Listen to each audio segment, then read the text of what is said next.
You're watching The Ready Writer, a show where I get to speak to writers of all different genres, mediums, and experiences. The Ready Writer. Are you ready?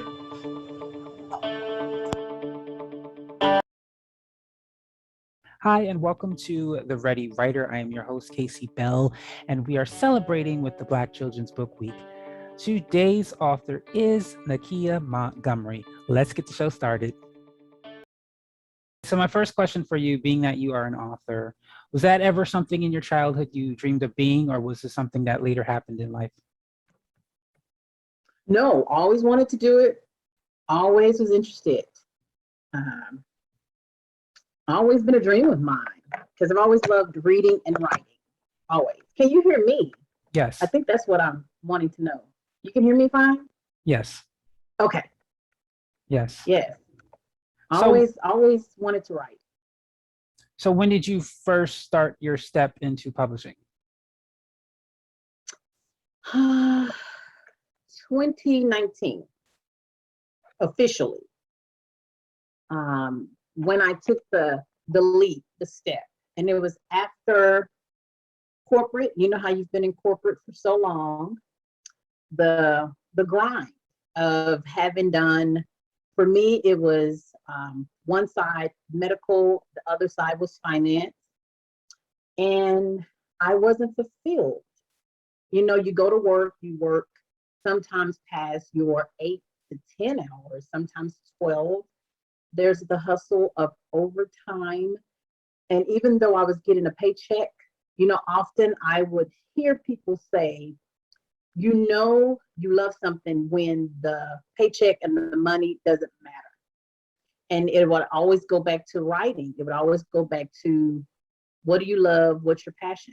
And so publishing for me happened in 2019 because I was just at my job and some things happened, and one effect happened and rolled into something else, and it just took off from there. I just knew. Yeah, I just knew it was time.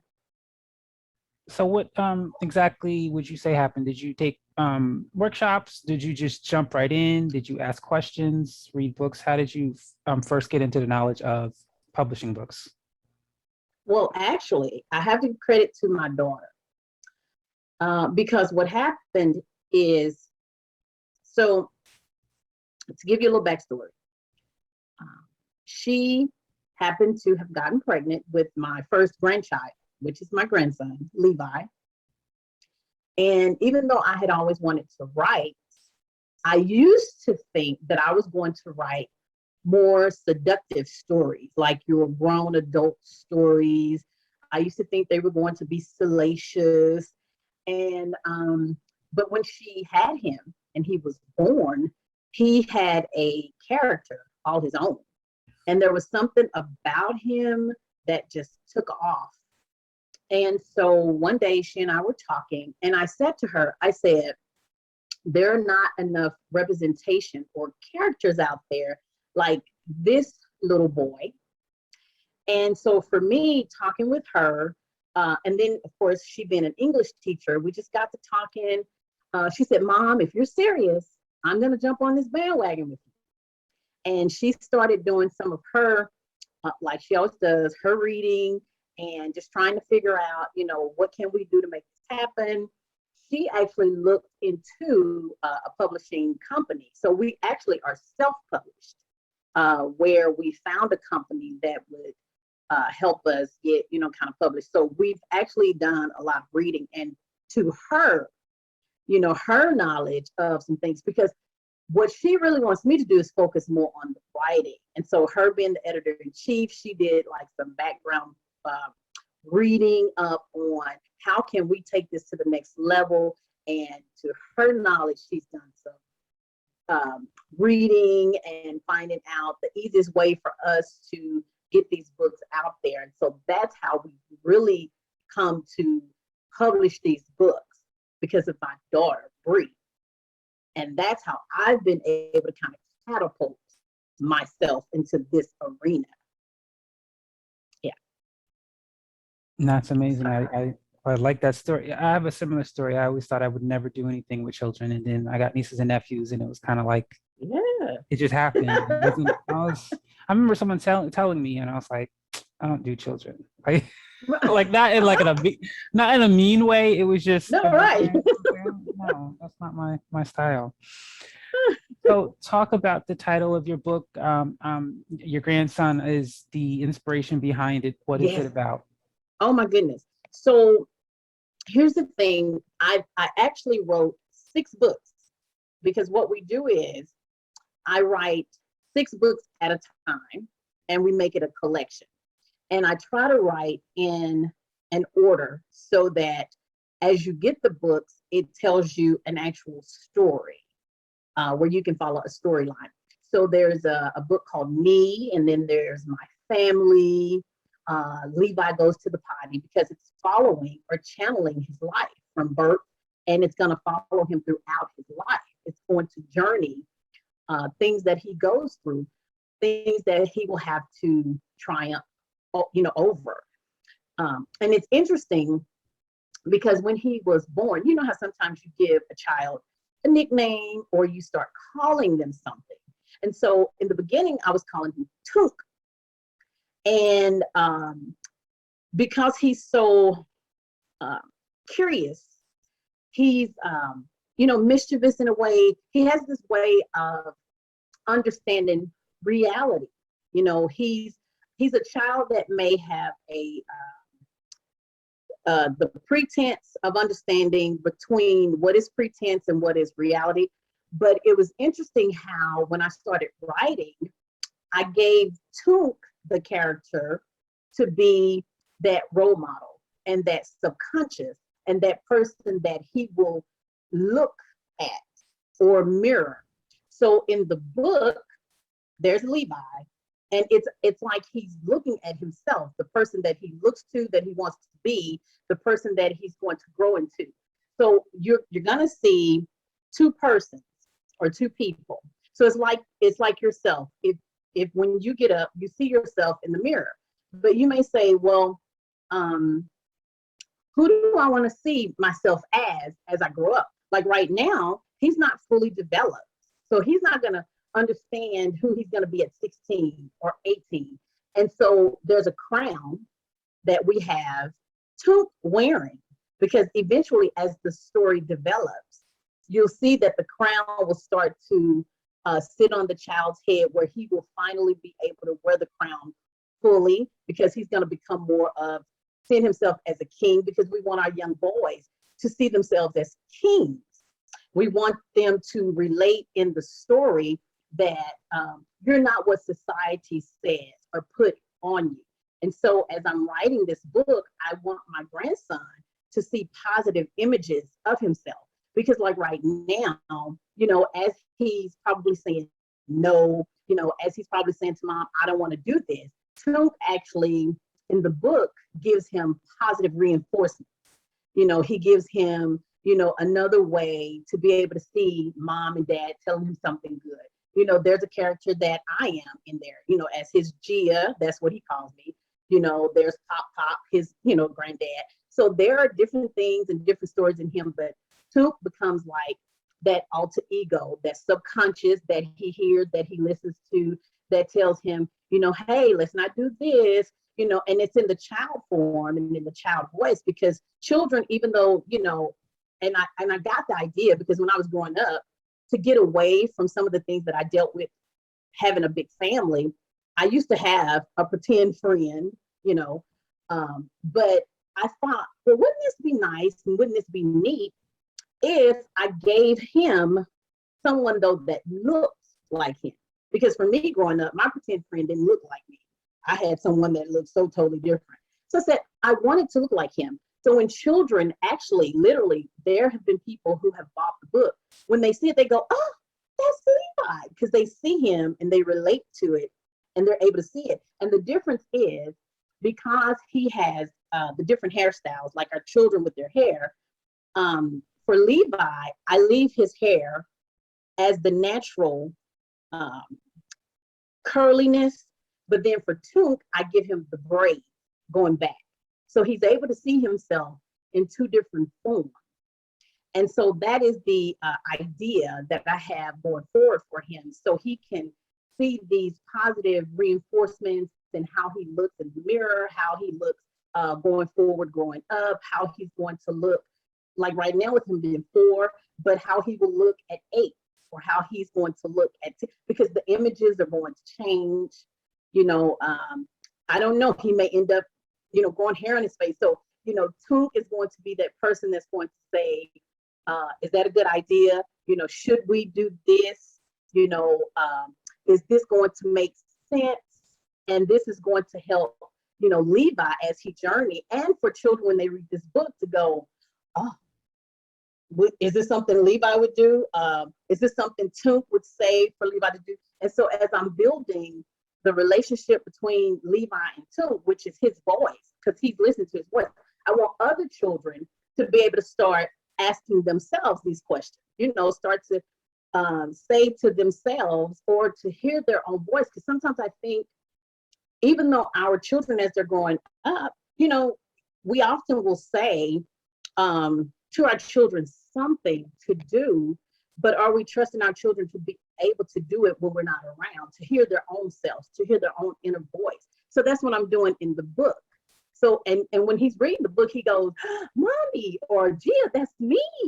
Did I say that? And he remembers certain things that he's been taught. And then to hear in the book the way that I've said it for Toonk to say it, he's learning, he's picking up. And so that's why, you know, I've written the way I've written. That's why with Levi and Toonk, the characters, I'm building it the way I'm building it for Levi and Toonk, those characters back and forth like that conversation that they have. I think that's amazing. And I don't know if you thought of this already. Even if he doesn't care by the time he's in high school, I think you should continue, and like obviously not children books. Like when he gets in middle school, have him grow up, Took in, you know, in the form of middle school books without the images, the pictures, and then by the time he's in high school and deal with, you know, the peer pressure and the whatever, you know, we go through in those ages. Because even if he's over it, there will be children out there who these books, and then it's kind of like a because I don't think there are books like this right now where a parent can buy the same author for the same child as they grow up. You know, usually you have, by the time they get middle school, you can't do the same author that they had in elementary. And by the time you get to high school, you got to get new authors. Whereas if this is a character going all the way up even to college, this is like, you know, books they can keep with them. And then hopefully they'll go, oh, I'll save these for when I have children. So it's just an idea you can think about. I think it's amazing that you're doing this for your grandchildren and all children. Because even, you know, when I think about school, not just Black authors, they didn't really teach us, you know, Asian, Hispanic, even female authors. All the authors were, you know, white and male, and they were from 1960s. It's like, you mean to tell me it's 1980, 1990? And there's like literally, and even now it's even worse, because literally with self-published books, there's at least 1,000 books being published a day. And children are still reading books from the 1960s. It's like, are you serious? You didn't even get to 1970 yet, 1980? And there are so many diverse books that children can learn from. So I do believe it's our job as parents and obviously aunts and uncles to do it, because school system, they don't care to make any changes. So thank you for being a part of the change. So in this process, when you started, as you said medical and finance. I'm pretty sure in your job, they never taught you how to publish a book. So in your process of doing this, what were some learning lessons and tips you can give in publishing books? Oh, let's see, learning lessons. Well, in all honesty, you really want to make sure that what for us, we chose board books first off because they're doable, and this was trial and error for the age group that we were going for. Now, if you already know your target audience, Then if you say, I want paperback, or some people do, the hardback, but then you have your, pages, just the soft pages. You may want to, decide that way first, and then, choose a publishing company, or some people may decide like we did self-publishing. But for us, it was a lot of trial and error. But once we got our niche, we solidly knew board books because they're durable. It was because once we got our target audience, and that was my thing, because the way I started out writing, and my daughter kind of helped me with this, being an English teacher. She said, Mom, did you realize the way you are writing is so sophisticated? And she helped me to see that it was on such a level that it was going to bring children actually up to a certain level. Because at first I thought,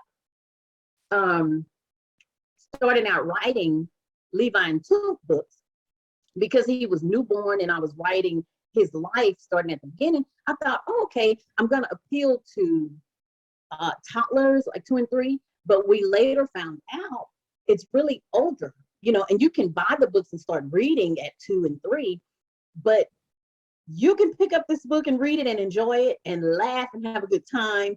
8-year-olds, 9-year-olds, and it's in that target audience of like 5 and right at like up until 10, if you want to say that target audience of that school age reading it.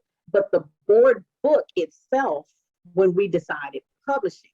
So if you're thinking, okay, how do I want to get my books published? How do I want to get out there? I would say figure out your target audience, figure out, the best way you want to have your books to look, your pricing. For us, the company, quite naturally pricing when it comes to how many they're going to be able to do. When we came down to looking at pushing and the marketing, we were also, because, sometimes when you are a company like ours and we were just now starting out, being honest, we're looking at it as 2 African-American females, how quickly can we sell them? Are they going to be shelved? And what I mean by that is because we didn't want to go the route of having a lot of middlemen. And what I mean by that also too is, and I've had this question a lot, because as soon as people, and what I mean by that is, I have some close people who have, once they see the website that we have from a company, they say, oh, well, I'm writing a book too now. And I have to be very honest and very clear to let them know, writing a book and getting it published are 2 totally separate things. And it is a very serious ordeal, because also what goes along with publishing is you just don't go and publish 20 books or 100 books. Like, these companies will commit you to maybe 500 books or 800 books. And that is a great feat when your company may be you and 2 or 3 other people, and your income is an influx of maybe $2,000 a month, but your overhead is, $1,500, and you have to give your publishing company, $2,500 of that. So, realistically, when you're looking for a publishing company and you're really looking to find out what is the best way to go, what is the best route to go, you have to look at, and then you also have to look at, because the company that we have and that we use, they are really good at turnaround time. They are also good at their commitment to you. If they really legitimate can't do something. And what I mean by that is, when we got ready to get the books, like when I got ready to get the books published, my daughter was talking with and going back and forth, because we ended up getting an attorney who actually talked us through a lot of the paperwork and the jargon. And I will say, and I'm a believer also in God and prayer. So it came with him just being free of charge. Wow. You know, sometimes what we have to be as believers, and I know some people, whether they have a faith walk or not, because we can all talk what we've done, but I know everybody's journey is different. Our attorney gave us a lot of what we got free of charge. That may not happen to everyone. You know, you may not come across someone who is benevolent like that. Because I know that the stuff he gave us should have been charged. But he did our contracts free of charge because he believed in Levi and Toonk, LLC. When we went to the banks and the things that they did to set us up, to get us like formal, like we should have, like from the publishing company, well, actually, I should say from the company that did our books, and when we got our self-publishing, and then like the paperwork and how we've gone through with the because we went through with the taxing and how we've gotten everything kind of streamlined. We've had just the amount of support is gone just from networking. It's almost as if we've talked to some of the right people because a referral or someone says, well, I have somebody or I know someone, and my daughter would probably talk to someone, and then she would in turn say, well, can you speak to my mom because she's the writer? And if you hear her story, and once I would just tell them, this is just my story, this is just what I love to do, this is what I write. And so they would say, I'm gonna have someone to do such and such, or call, or, you know, we'll see what we can do. And before we knew it, you know, my daughter would get an email, or things would just turn around for us. And I don't always want to simplify things and have people just to believe that they just go get on your knees and just, you know, pray and everything just falls in line. Because of course, you know, our situation is just unique to us because we're still in this journey, still trying to do things. Like we're still trying to, you know, network to get funds and, you know, just different things. But for our publishing journey, I will really honestly say it has been one where when we've read up on something, or when we've made a call, or when we've reached out, someone has either done something free, or someone referred us, or someone has taken the time to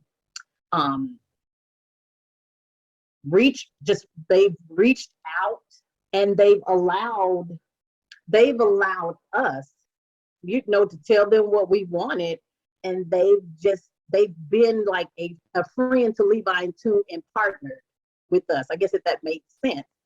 And I've just always said to anybody else, whatever information that they wanted for us, if you're serious, then find out exactly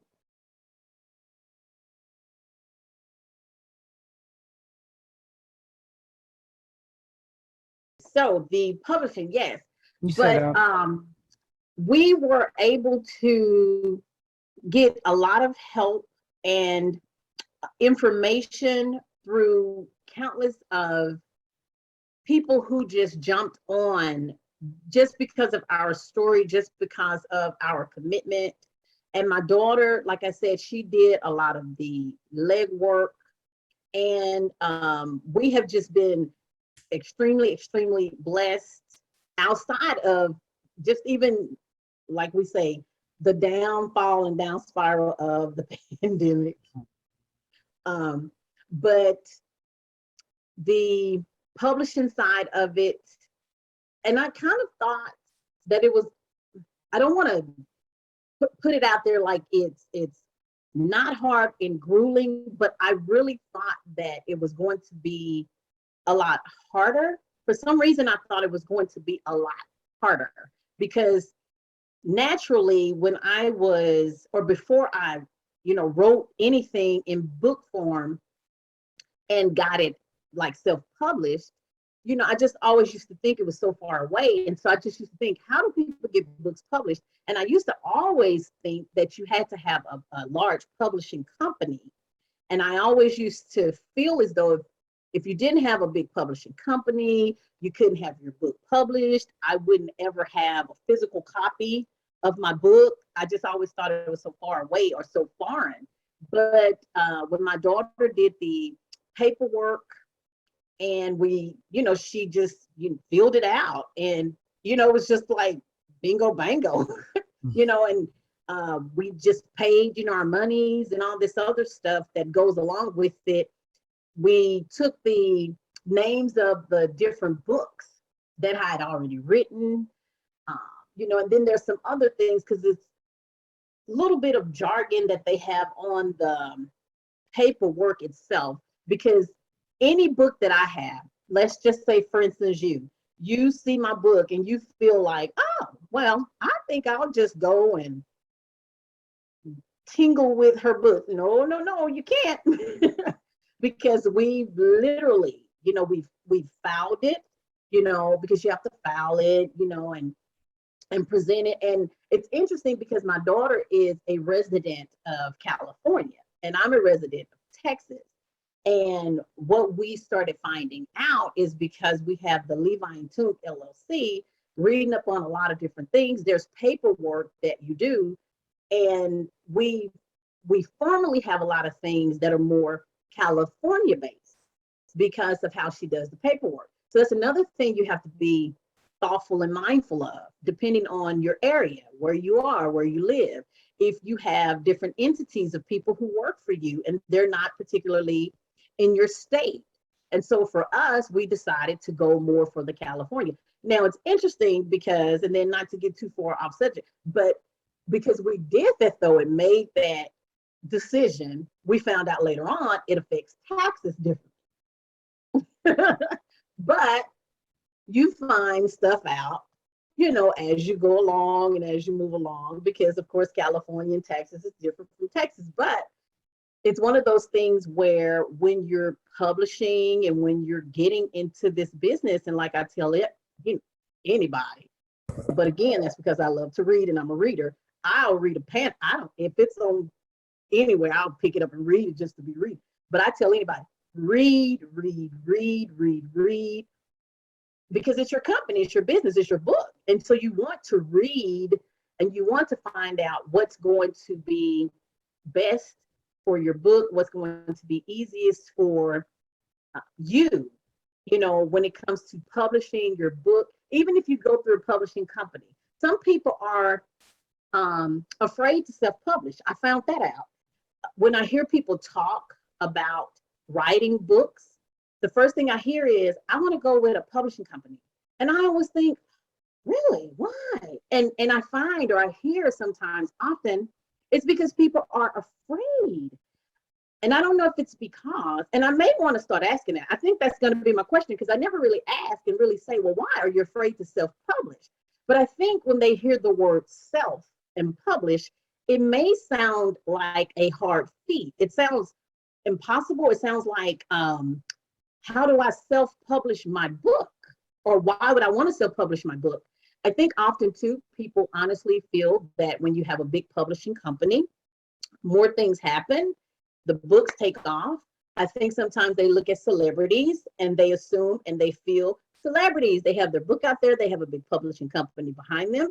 But you have to also remember, and please believe, the celebrity has their name out there. There's something that's going on else there too. But you still have to have marketing, you have to have branding. There has to be some commercial advertising. There's a lot of money that they may be putting out, and there also may be advancing, but you yourself have to be your own marketing, your own advertising, your own branding, and there's placement. Just like in the music world, there's placement at these companies. So you're placed somewhere. you may not be number one or number two at this place. And you know, when you say top seller, you have to remember you're your own top seller. Like when you say New York top sellers best list, I always say I feel like I'm that, even if I'm self-published. So with that in mind, you can't get trapped into thinking that because you are in the publishing world with a company under that umbrella that you're safe, and because they're doing all the work. Because when they do all the work, remember, they're the middleman. But when you take out the middleman, you're your own entity. You're your own, like you take off the ceiling. There's no ceiling. And so what I kind of want us as Black writers to also know and remember too is we can become more self-published. And it's true, even if we do become, in a way, more publishing companies, like if there are more Black publishing companies where we can help each other, that's even great and that's even better. But for me, I also saw too, that until we are able to get to that, where we are able to help each other more in that area and arena, you know, I often try to tell people so they're not afraid, start reading more about the self-publishing world. Because when my daughter got off into like looking like, Mom, let's try it. Let's see if we can do it and let's figure out ways to go about doing it. I was just like, okay, let's see what it's about. And let's figure out the best way to do it so that it's not more expensive to us. Because then also there are a lot of different contracts and paperwork that we have to assume under another company. Also with that goes your unique identity and your creativity. Because sometimes what you write when you're under a publishing company, they may come back and say, well, can you change this? And we're not quite sure what we want this to say. They might not get all of what I am wanting Levi to say from this point of view. Whereas when me and my daughter are talking and we're going back and forth and we're, you know, kind of jotting things and my jargon, or sometimes if I say something, I know clearly what I wanted to say and how I want it to go and just what I wanted to read, and I don't want anybody to mess with it. And so because I'm self-published, it stays that way. And I don't have to change it. I don't have to finagle with it. And so it's interesting that the trial and error that we went through, it was very minimal though. And the paperwork is very minimal. It doesn't require a lot. The fee, like I said, and it's kind of different because it just depends, like I say, on the states that you are, kind of what you're wanting to do depends on, like, because we did 6 books, we do 6 books at a time. So it depends on like how many books a person is going to do, and kind of what entails with that. But again, when you're serious and this is your love and your passion, I always say there are no limits. The sky has never been my limit.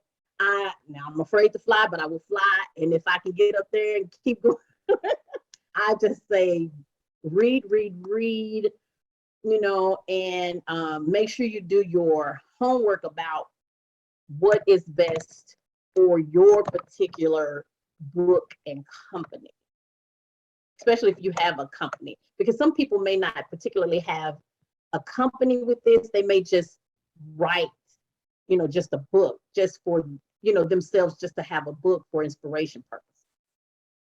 Yes.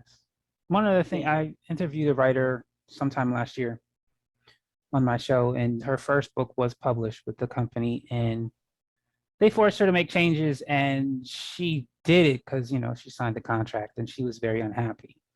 And so after that, she decided to do self-publishing. And I told her, I said, well, if you have rights to that book, maybe you should, you know, republish it the way you wanted it.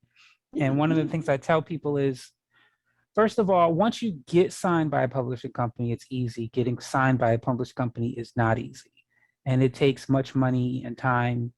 Because first, I think there's only one big publishing company that allows like queries from the author. The rest, you need an agent. And getting an agent itself takes time. And then from there, getting a publishing company takes time. What most people don't understand is that once the publishing company says yes to you, they give you a big money advance. The thing is, it's really a interest-free loan. You have to pay it back. Pay it back. Yeah. So by the time you start making money from the books, you're not making money because you're paying off that advance. Most people don't know that, because once they hand that 50-page contract, they just sign it and they never read it.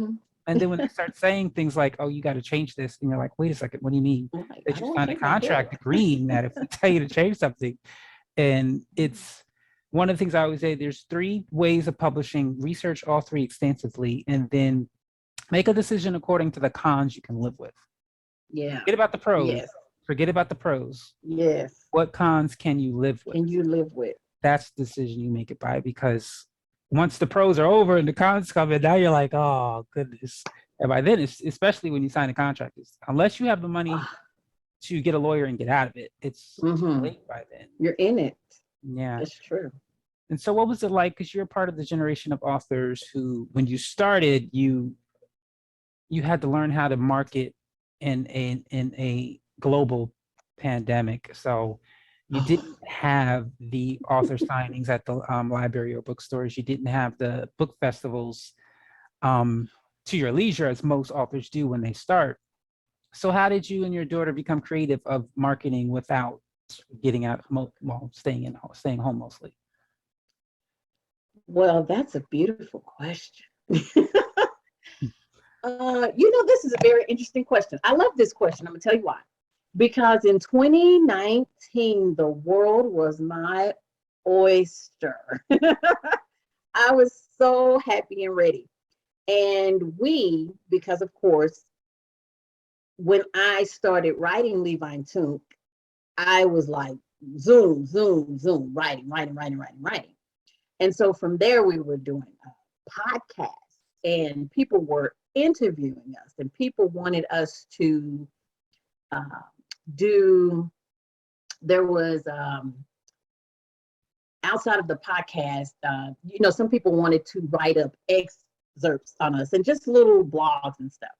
And so we were like, oh, we're on our way. And then we were signing up for conferences that were going to take place in the 2020 new year. So of course, in 2019, you couldn't see and you couldn't tell us that the pandemic was going to happen in 2020.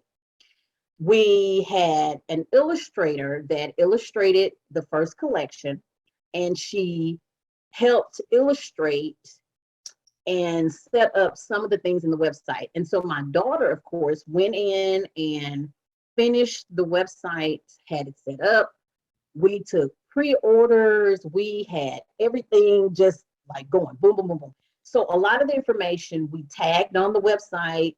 We manufactured everything from social media to lead it back to the website. And so everything we were doing, we were like, oh, we're going to do the conference. We're going to have everything pretty much set in a way where all they would have to do is just click this, and it would lead them to the website or lead them to an email and lead them to where it's just a click and a button, and everything would just pop up, Levi and Toonk, or a picture and this. And so we also had it in mind that once we did the conference and once like the books were going to sell and all this, we would go into the shirts.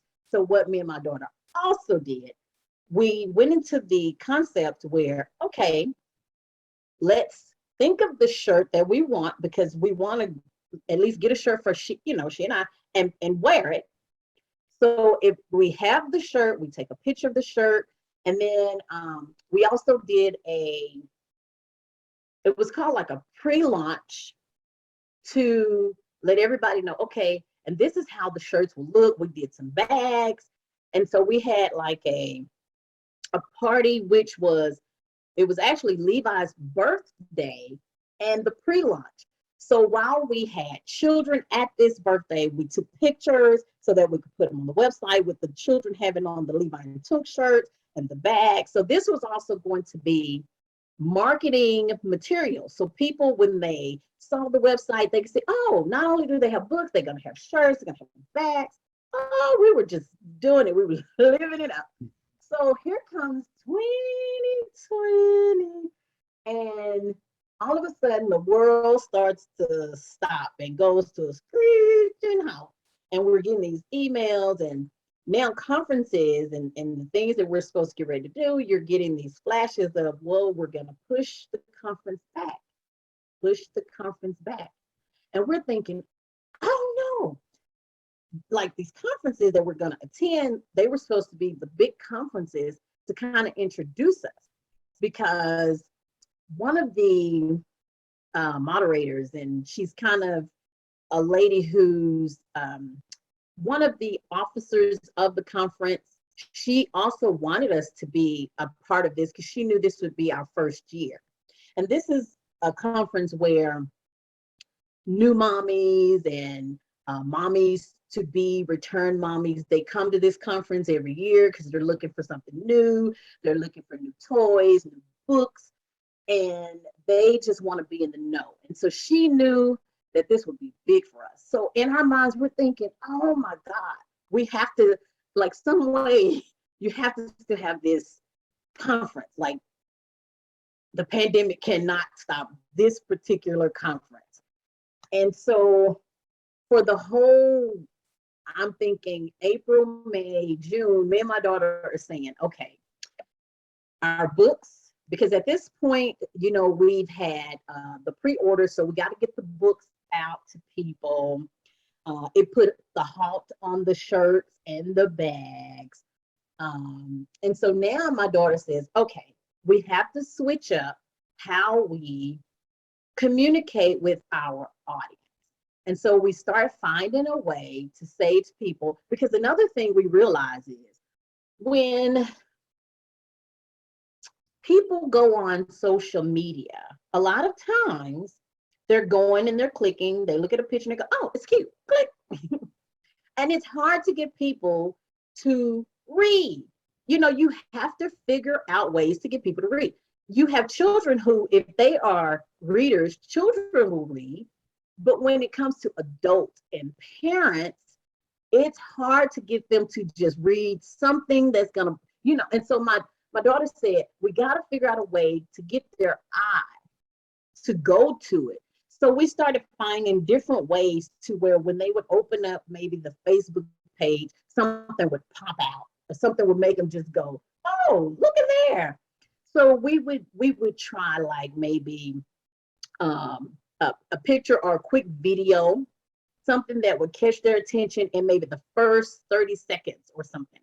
And because Levi, something that he does and he's into, it's the acting world, it's the commercials that he does.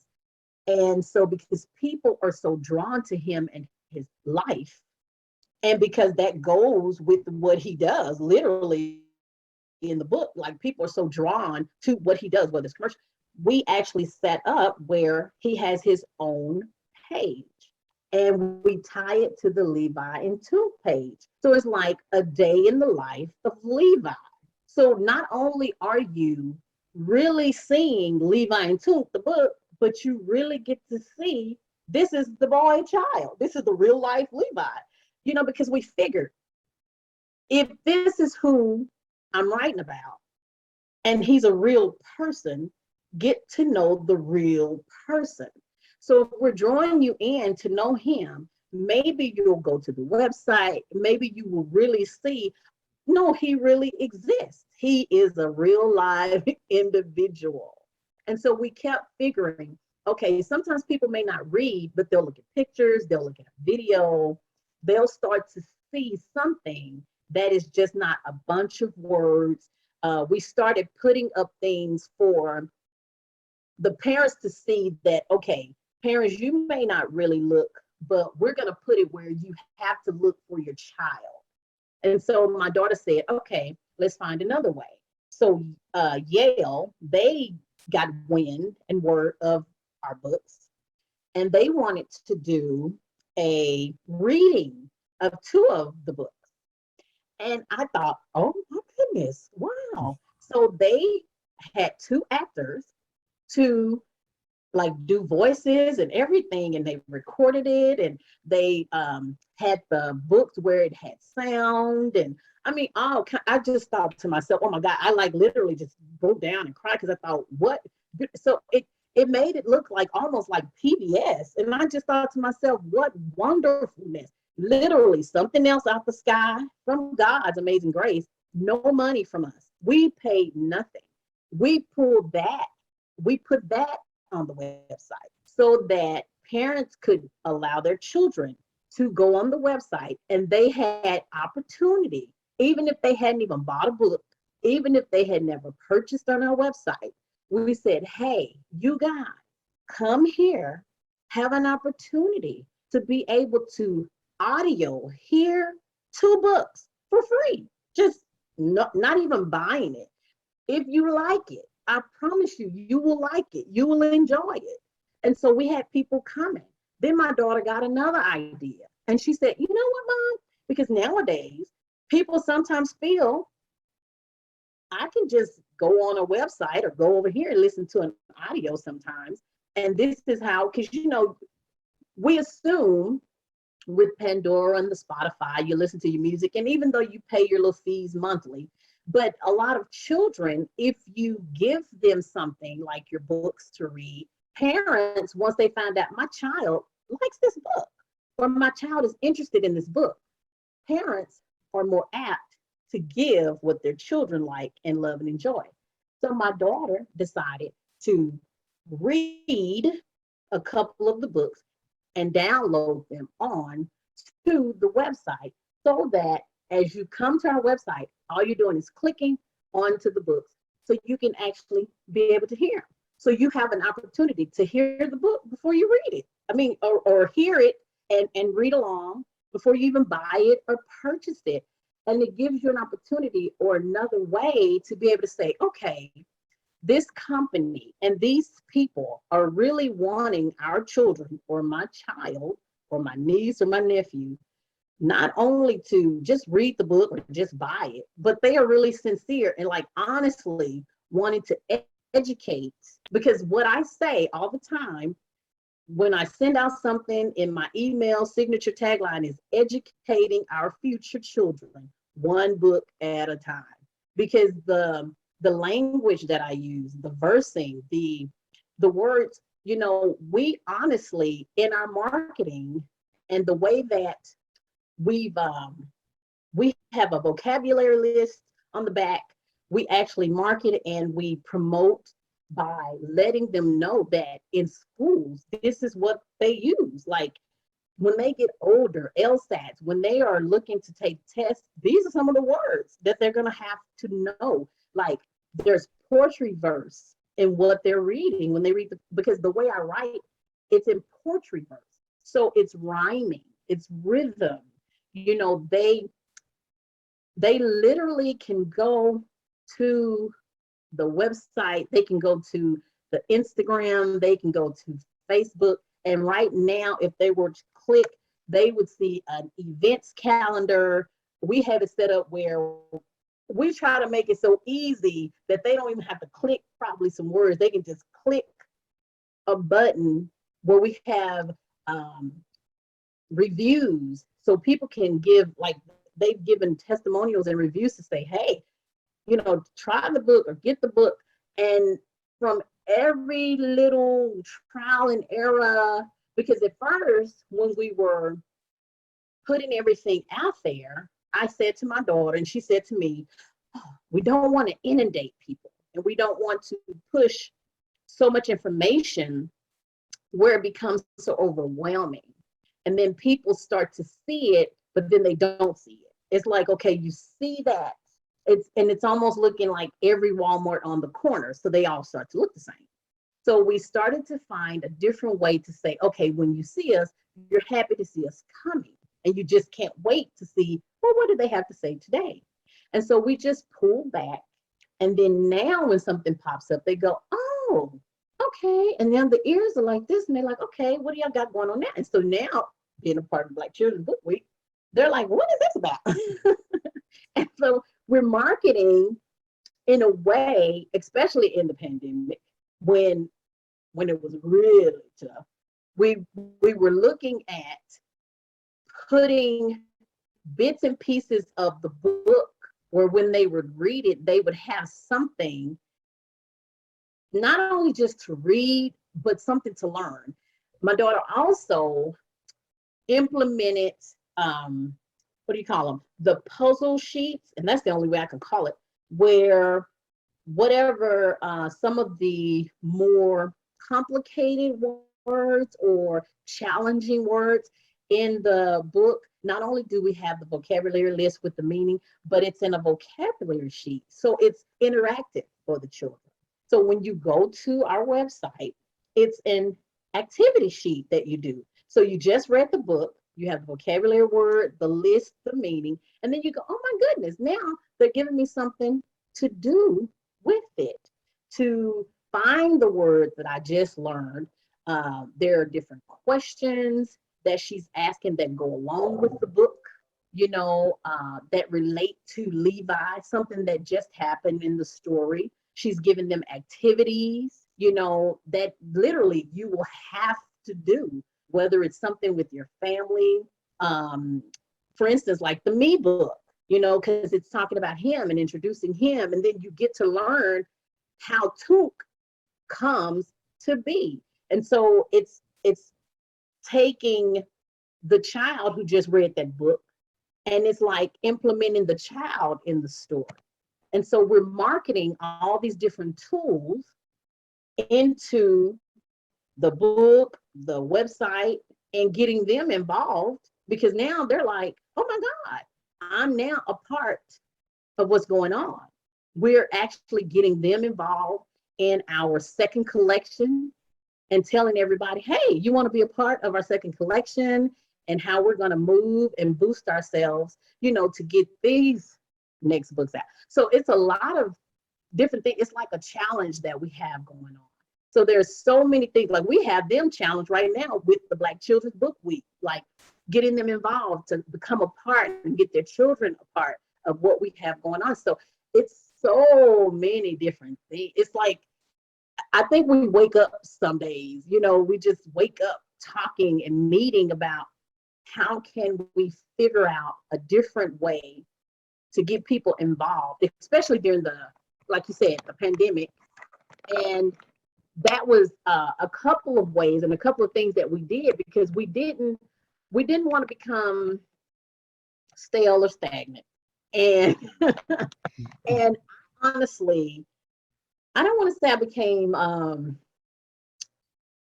discouraged is one word, but it's easy to say discouraged, because often, when you say discouraged, I'm looking for another word, but I think once July passed and we got past July and kind of got over that hump, and my daughter just started saying to me, Mom, we're right where we're supposed to be. And she kept saying, we're a new company. We are a new company. And it was interesting because a couple of people kept just telling us, like they kept reassuring us and telling us, like, you guys are not only new, but you guys are way ahead of the game. Like, there are so many things that you guys have done and put in place and implemented, where right now you're just holding and staying steadfast. And so from there, I think once we changed a lot of our marketing strategy and how we implemented some of the things, because I thought in my mind, oh my God, we should put shirts on the website. We should put bags on the website, and we should have cups on the website, and the workout drinking mug. I mean, because you start thinking big when you get a company. You just start thinking grand, and you're on this scale and on this level where you're thinking, well, if you put stuff on there, people are going to buy. But then you have to also think too, those things cost you money, and you got to have so many of them. And then there's a company that has to print it because they want their money. And you realize that during that time and during that slump, had we printed all that stuff up and put it on the website, and then of course, the same thing that you're going through, other people are going through during the pandemic. And so if a lot of people aren't buying books as much, they're probably not going to buy shirts and bags and cups as much. So it was just interesting to know that people were at least going to the website and looking at our information. They were looking to see what we had up there. There were still people that were buying. We still had pre-orders because there were so many people who had pre-ordered. What we also did was we were sending out some of our collections to some people who wanted to do the influencer thing where they could get the word out because they wanted other people to know that we had 6 books that we had written about Levi's life. So we did have a couple of people who were able to do that for us in some groups, and a couple of people who had stores where they sold books. They wanted to catapult that for us. And so from that and the word getting around like that, I said we stayed above water, we stayed afloat, because there were some people who, and I was really surprised because when we were hearing yes, yes, yes, and, getting the thumbs up, there were some companies and some doors that were closing. And for us to have our website and our website didn't like crash, or we didn't have to like shut it down or stop it or anything. I don't know. I just think maybe we did the right thing. I feel like you have to make right choices that make sense, and don't become afraid because you're looking across the street at something else. You have to stay true to yourself and true to your niche and your lane. That's what me and my daughter always talk about. If you know that right now isn't the best time to do something, especially in the time of the pandemic when we knew that, okay, don't switch it up. Don't go too elaborate. It's not the time. Don't get scared and afraid and do something that just doesn't feel right or comfortable. And what we did was we stayed true and stayed in our lane. We just stayed in our lane. That's what we did. Well, I will say, I took a few webinars on marketing, books, and things of that nature, and they would give advice and things you need to do. And I would do them, and I would just be so bored with it, and I wouldn't, follow through. And what I realized is you really have to do what's fun for you specifically, and also for your audience, and also for your book. Like, what is your book about, and how can you market it to go around the book? And how can you make it fun? And when you make it fun, then it is easier to do it. Because at first I was like, oh, I hate marketing. And I think that the surprise was when I went to attempt to hire someone, they were like, well, now mind you, I thought I was just going to hire them. And they're like, well, first you have to apply to see if we're right for you. And they were like, what are you going to be doing to help market this book? And my response was, I'm paying you.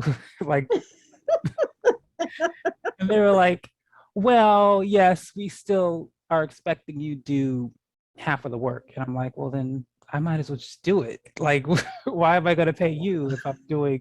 So that's what I learned. I just have to figure out ways it's fun in order to do it, because paying someone nowadays, they're still expecting the author to do the work, some of the work. So one of the things I will suggest to you, though, I don't know if you heard of Zazzle.com or Redbubble. They're websites where you can shirts, cups, whole bunch of items, canvas bags, and you create the website where you put your whatever you want on it, and then people can go straight to the website and order. You don't have to worry about inventory, because they make it as people order it, and then you make a commission. Now, of course, the commission's not huge. The thing is, you can offer those shirts and things without worrying about inventory, and it's completely free. You pay nothing to do the websites. And then, of course, you can advertise it on your website, on your social media, saying, hey, we've got shirts now. And then if you want, you can either do things like you can order your own like small batch of inventory for giveaways. So this way, because what people, like if you wear a shirt, I don't want to say any names because I don't want to seem like I'm promoting anyone, name brand shirts, and you're walking around, you're marketing them. Right. So True. They're getting free marketing from you. So if you wear your own stuff, or you give a giveaway and someone else wears your stuff, they're now marketing for you. Marketing me. You know, and so it's definitely a tip I wanted to give you, that there are many websites that do that. The thing is, Zazzle and Redbubble, in my opinion, is the easiest to use. The other ones I've used, one of them I have to literally, every time I log in, refigure out how to use it, because it's complicated. So Zazzle and Redbubble, in my opinion, are the easiest to use. They're user friendly, and it's so just a suggestion you can think about. So I definitely want to thank you for coming on the show, and especially celebrating during this week of Black Children's Book Week. It's been a joy talking to you and hearing your journey, and I hope you are an inspiration to that person who's still on the, waiting, and I'm not sure yet, and I'm not good enough. Right. You are good enough, and hopefully, because I think most people think you have to have a degree, 10 years of experience, which I'm thinking, well, you can't have 10 years of experience without having 1 year of experience. So it starts somewhere. So hopefully they heard your story, and that will inspire them. Any lasting words you'd like to give to the audience? I want to say, if writing is your passion, if you really, really sincerely want to write, do it. Just do it. Start. Pick up a pen or get on. I say typewriter because I'm old school, because I used to love typewriter, but computer, just old school, but computer, and do it. Start. It can be small. It doesn't even have to be a big book, with hundreds of pages. And don't look at someone else to compare yourself. Like, be your own measuring stick. Measure yourself against yourself, no one else, because that is the quickest way to become discouraged. Stick to your story and your thing and what you love and what you enjoy, and make it fun. Just make it fun. Because I tell you, I love writing so much, my fingers tingle when I'm at this computer writing. Like, literally. I love it. Love it. I just love it. That is all the time we have for you today on The Ready Writer. I want to thank our guest, Nakia Montgomery, for stopping on by and sharing, and of course you, the audience, for watching. Thank you. Have a great day. CSB Television and Ready Writer podcast will be celebrating International Black Children's Book Week. For the week of Black Children's Book Week, Ready Writer will be interviewing authors of Black children's books. Join us for this celebration, February 27th, 2022 through March 5th, 2022. And for more information on this event and on other events, both live and virtual, happening during the week of Black Children's Book Week, go to their website right now.